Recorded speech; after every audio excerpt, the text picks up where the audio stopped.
Mr. Speaker, the Prime Minister has finally come out of hiding from his cottage, but he still follows his old practice of failing to take responsibility. Right. It reminds us when he was caught dressing up in racist costumes so many times he can't remember them all. He said everyone else needed to learn from his personal racist misconduct. When he broke the law to help a Liberal-linked company avoid prosecution for stealing from the poorest people in Africa, he blamed his Attorney General and fired her.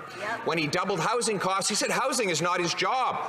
Mr. Speaker, when will he start taking ownership for his failures and apologize for them all? The Right Honourable Prime Minister.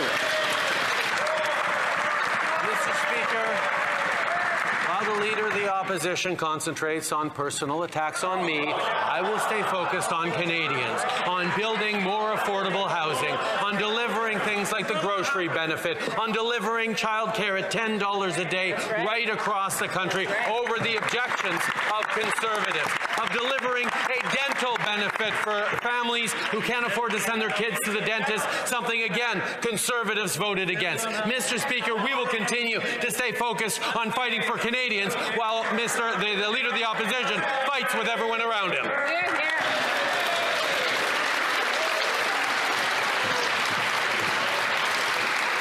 The Honourable Leader of the Official Opposition. Mr. Speaker, the country is in shambles. Interest rates are rising faster than any time in monetary history, but he doesn't think of monetary policy. Housing costs have doubled, but housing's not his job. We have the lowest growth since the Great Depression, but he doesn't know what growth is. 30 million people live in poverty. 250,000 are homeless. 7 million can't feed themselves. Violent shootings have doubled. 36,000 overdose deaths since he took office, and our country's reputation is in shambles. Will the guy who caused this nightmare finally take responsibility for it? The Right Honourable Prime Minister.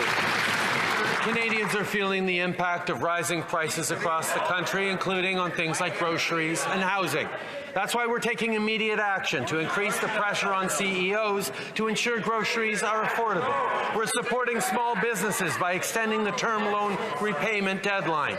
And we're increasing the construction of apartments by removing the GST.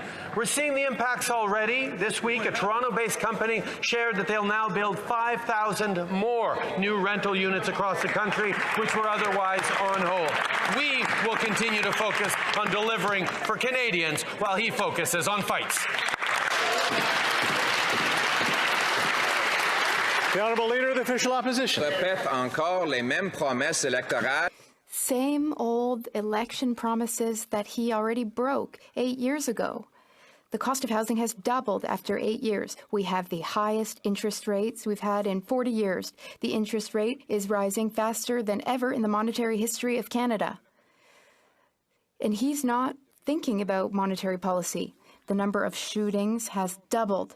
7 million Canadians cannot afford to buy food. 36,000 have died of drug overdoses. He is the one who caused this nightmare. So will he finally take responsibility for it? For everything that he's broken?